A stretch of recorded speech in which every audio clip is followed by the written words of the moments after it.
Dinner that night started like any other Friday. The table was full. Laughter, dishes clinking, stories being traded faster than I could follow. It was my daughter Lynn's turn to host, but she'd asked if I could come early to help with the salad. That usually meant she needed someone to keep her daughter, Emma, off her phone while she cooked.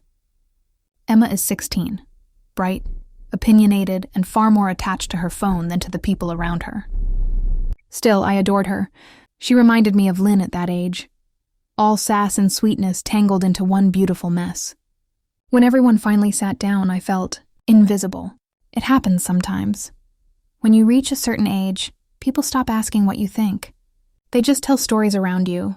I smiled, ate quietly, and listened as Lynn went on about her new job, and Emma talked about her plans for college.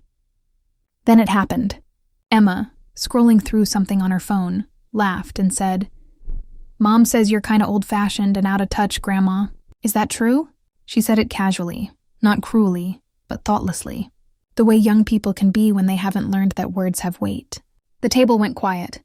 Lynn's fork froze midair, and my son-in-law Brian coughed awkwardly. I looked at my daughter. Her eyes flicked up from her plate, nervous, defensive. She wasn't expecting her daughter to repeat that. I felt a sharp sting in my chest, but I didn't let it show. I just smiled. "Well, Emma," I said softly, "I suppose that depends on what you call old-fashioned." She giggled, shrugging. "You know, you still print photos, don't use TikTok, and think girls shouldn't post bikini pics online." Lynn jumped in, voice tense. "Emma, that's not really dinner conversation." But I raised a hand. "It's all right, Lynn. She's just asking." I leaned closer to my granddaughter, my tone calm but steady. "Sweetheart," I said, "I believe some things deserve to stay private. Not because they're shameful, but because they're precious." She rolled her eyes and said, "But times are different now, Grandma." I smiled again. "Yes, they are. But people aren't." That's when I knew this wasn't about social media or opinions.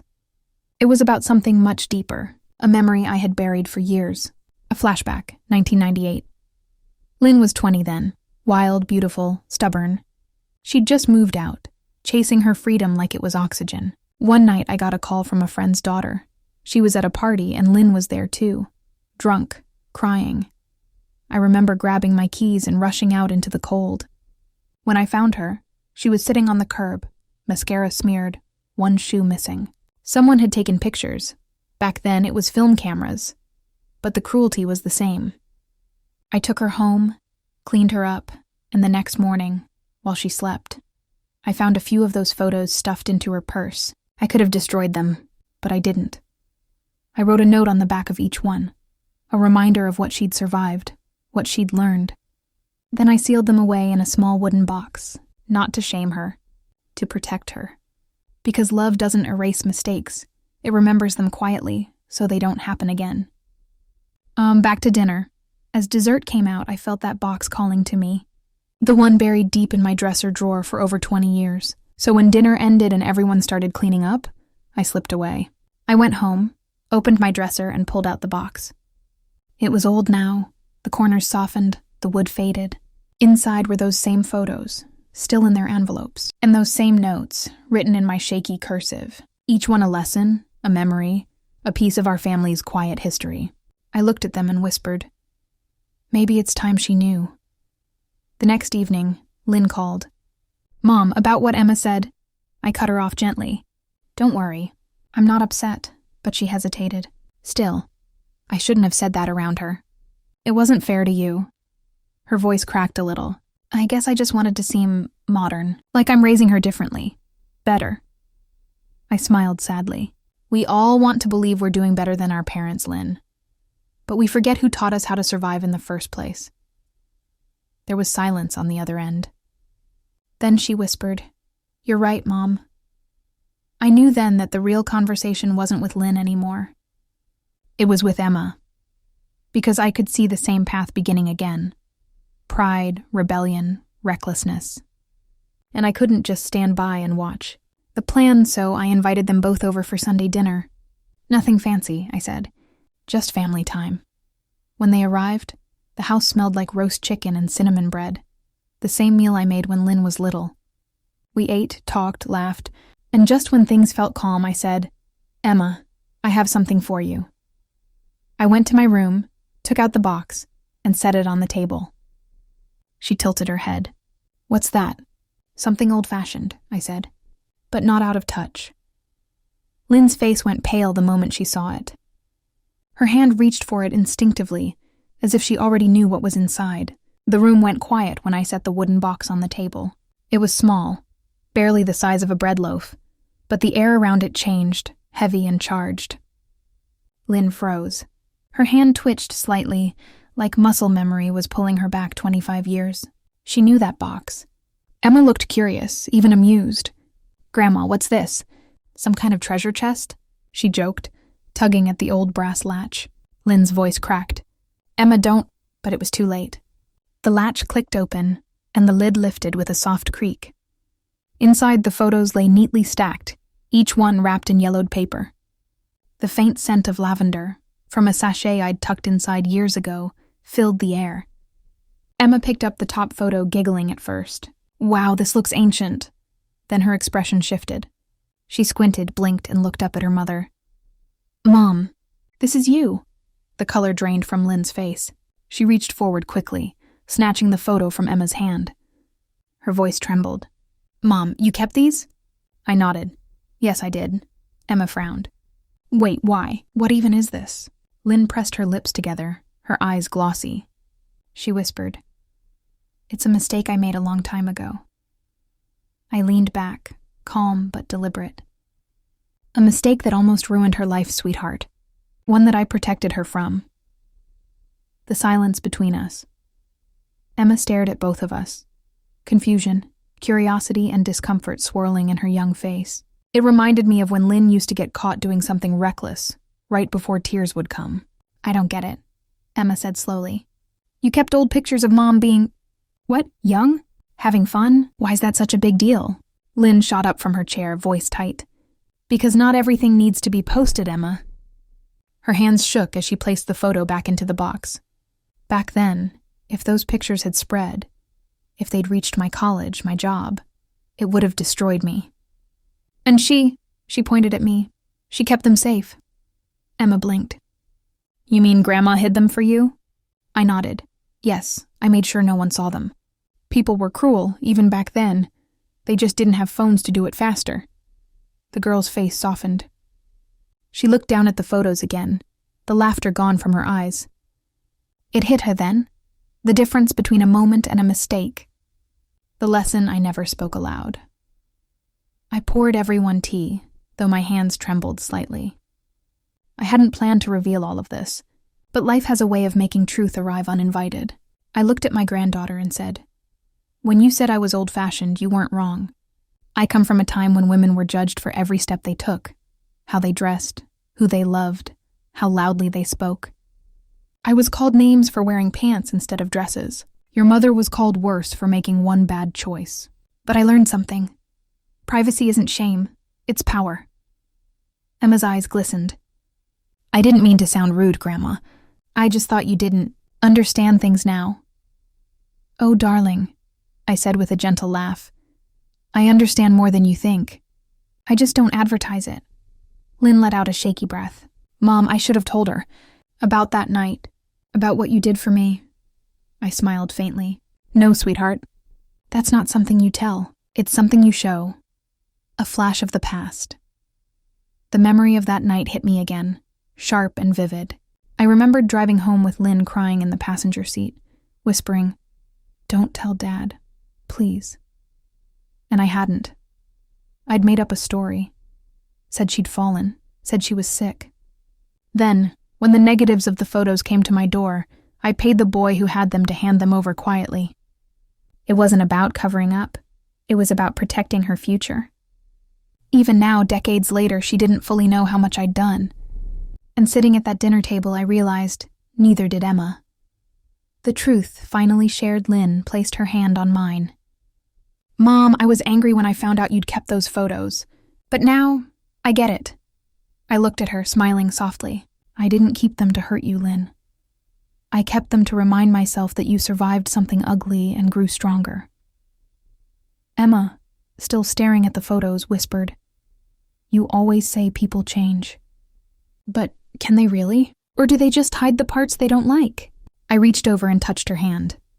"They change when they learn to forgive themselves. And sometimes they learn it through what others forgive in them." The girl nodded slowly, her face thoughtful now. Lynn exhaled, her shoulders dropping, years of hidden shame melting into relief. "Emma," she said quietly, "the world may tell you to post everything, to prove something. But trust me, once it's out there, it's never yours again."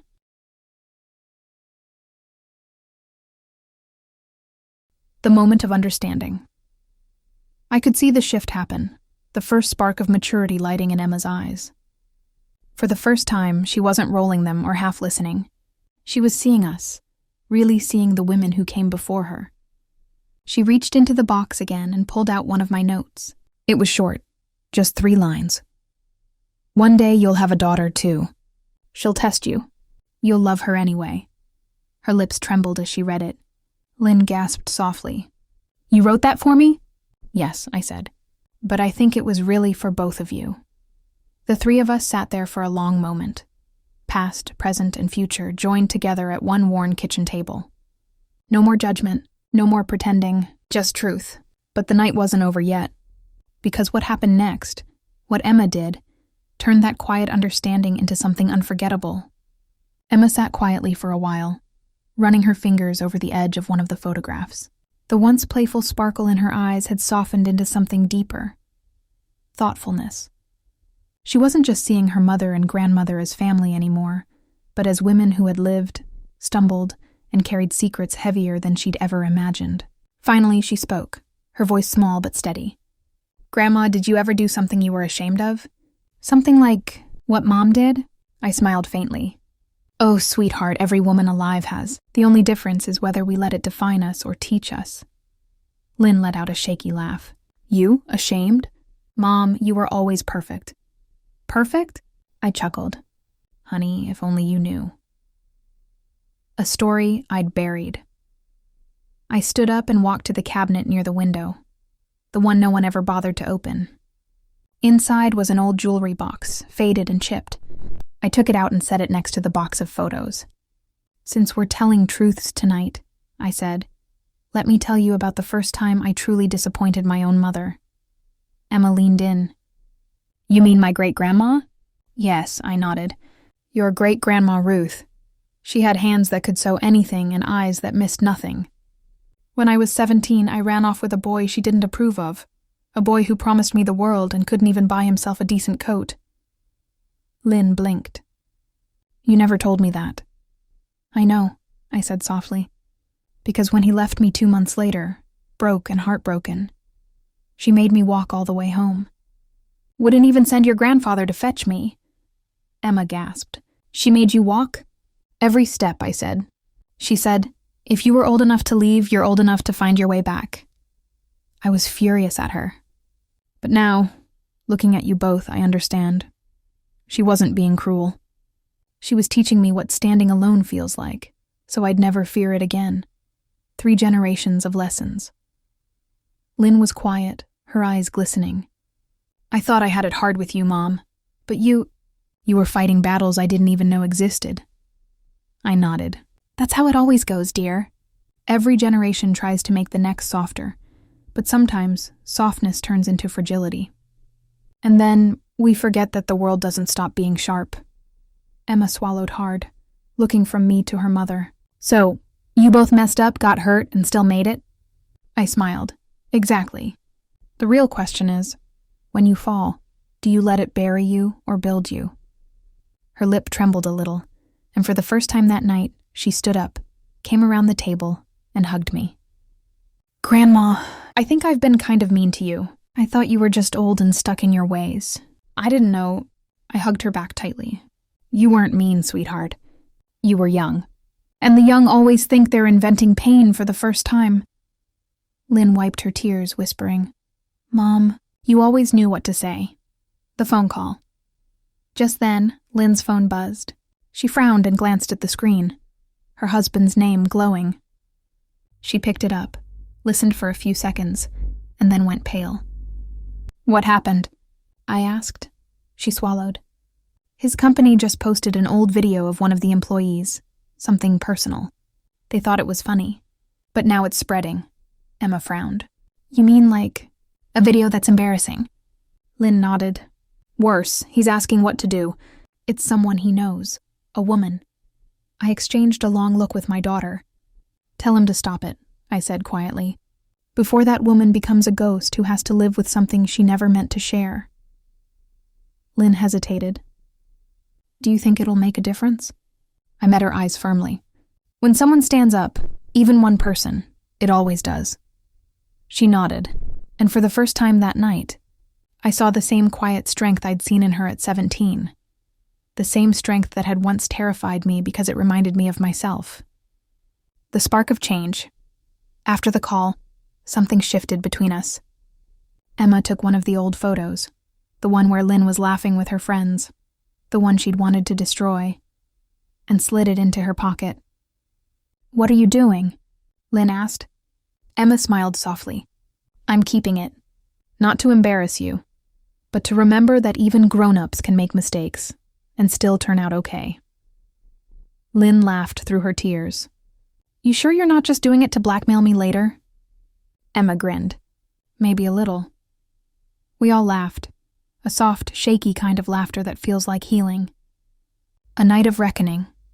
Before she left that night, Emma turned at the door and said, Grandma, can I come by again next weekend? Maybe you can show me how to make that lavender pie you love so much. I smiled. Only if you promise to bring the kind of questions that make me think. She laughed. Deal. And as she disappeared down the path with her mother, I looked back at the two boxes sitting side by side, one filled with secrets, the other with lessons. They were both mine, and I was finally ready to let them go.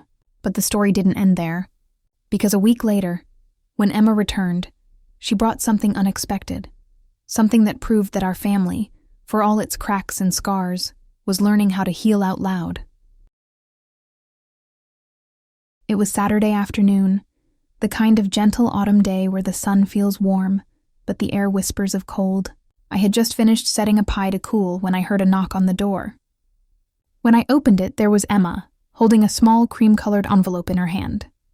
Her eyes were bright, but she looked nervous, like she was carrying something heavier than paper.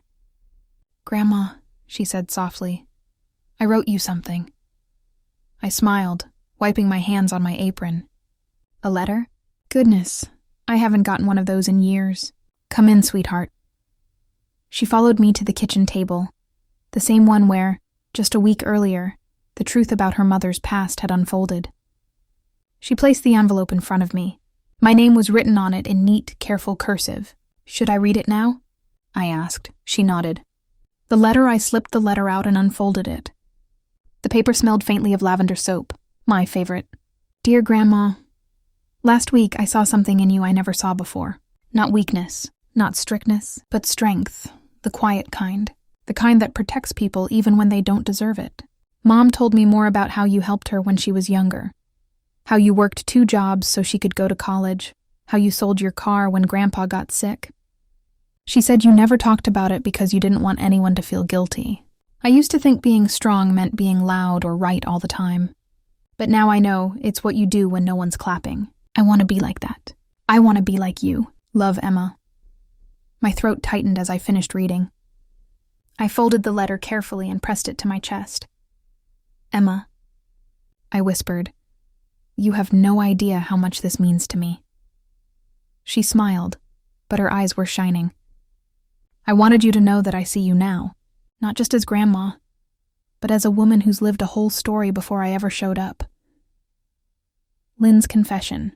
Just then, the doorbell rang again. It was Lynn. She came in holding a small box wrapped in silver paper. Mom, she said with a shy smile, I wanted to bring you something too. Inside the box was a delicate gold locket. When I opened it, there were 2 tiny photos. One of her as a child, and one of Emma. 3 generations, Lynn said quietly. I think it's time I start remembering where I came from, not just where I'm going. I felt tears prick my eyes. Oh, Lynn, You've always had my heart, even when we were at odds." She took a deep breath. "Mom, there's something else. I've been talking to Dad's sister. I told her about what happened here last week, about the photos and the letter. She cried, said she wished her own kids respected her the way Emma does you." I smiled softly. "Then tell her it's never too late. The trick is to stop teaching through guilt and start teaching through honesty." The family gathering. A month later, for the first time in years, we hosted a true family dinner at my house. No rules, no restrictions, no pretending to be perfect. The table was mismatched. Emma helped me set it with plates that didn't all match, candles that dripped, and flowers picked from the backyard. But it was warm, real. During dessert, Emma stood up and cleared her throat. I want to make a toast," she said nervously. She lifted her glass. "To Grandma, for teaching us that strength doesn't mean shouting. And to Mom, for teaching me that mistakes don't define you. I love you both." The room went still for a moment, and then everyone clinked glasses. Even Lynn's eyes glistened. Full circle. Later that night, after everyone had gone home, I sat alone at the table. The empty plates, the faint hum of the fridge, the scent of lavender pie. It all felt like closure. I opened Emma's letter again, tracing the words with my finger. Then I took a small notebook from the drawer and began to write my own, to her. "Dear Emma, when you grow older, you'll learn that life isn't made of big moments, but of small ones that test your kindness, your patience, and your courage. The truth is, wisdom doesn't come with age. It comes with scars you've learned to wear with grace. If I could give you one gift, it wouldn't be money or heirlooms. It would be the ability to forgive. Others, yes, but mostly yourself. Love always, Grandma." I slipped it into an envelope and wrote her name on it, for someday, when she would need it. Then I turned off the lights, went to the window, and looked at the stars. For the first time in a long while, the night didn't feel so heavy, because I knew the story wasn't over. It was being carried forward,